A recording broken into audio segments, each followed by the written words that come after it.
Welcome back guys. আমরা এখন officially football summer transfer উইন্ডোর সেকেন্ড হাফ অর্থাৎ লাস্ট ফেজে চলে এসেছি। এই ফুটবল সিজনটায় ইউরো এবং কোপা আমেরিকার মতো ইন্টারন্যাশনাল টুর্নামেন্টগুলো ছিল, তাই আমাদের সবার এবং ক্লাবগুলোর ওনারদেরও অ্যাটেনশনটা ছিল ওই ইন্টারন্যাশনাল টুর্নামেন্টগুলোতে। তাই ক্লাবগুলো আগের মান্থগুলোতে সেরমভাবে প্লেয়ারদের সাইন করাতে পারিনি। ইউরো এবং কোপা শেষ হওয়ার পর অনেকগুলো ট্রান্সফার আমরা দেখেছি ইতিমধ্যে, এবং আরও কিছু বিগ মুভ রিউমার আছে যেগুলো আগস্ট মাসে হতে পারে।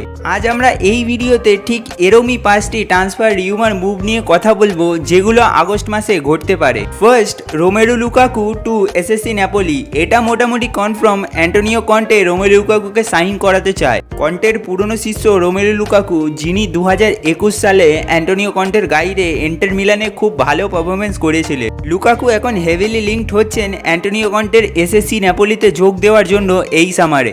ভিক্টর ওসিমেন নেপোলি ছেড়ে দেবে প্রায় মোটামুটি তা বলাই যায়, তাই তার রিপ্লেসমেন্ট হিসাবে নেপোলি রোমেলু লুকাকুর কথা ভাবছে। রোমেলু লুকাকুর সেরিয়াতে ইমপ্রেসিভ স্কোরিং রেকর্ডও আছে। 129টা খেলায় তিনি 70টি গোল করেছেন।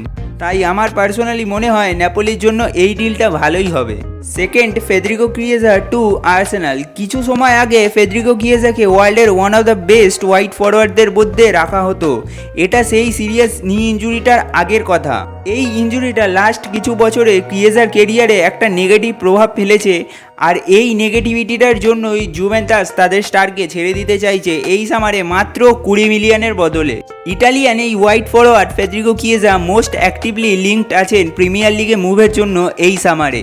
চেলসি, আর্সেনাল, স্পার্স এই তিনটে লন্ডন ক্লাব চাইছে কিয়েজাকে দলে বেড়াতে। কিয়েজা যদি কারেন্ট ফর্ম বিচার করেন তাহলে আর্সেনাল তার গন্তব্য হবে, কিন্তু সেখানে তিনি হয়তো বাকিয়া সাকার ব্যাকআপ প্ল্যান হিসাবেই থেকে যাবেন। Third, Matthijs de Ligt to Manchester United. Leny ইয়েরোকে সাইন করিয়েছে ম্যানচেস্টার ইউনাইটেড। মাত্র 2টি ফ্রেন্ডলি গেম খেলে ইয়েরো ইঞ্জুরি পিক করে সেপ্টেম্বর অবধি মাঠের বাইরে চলে গেছেন।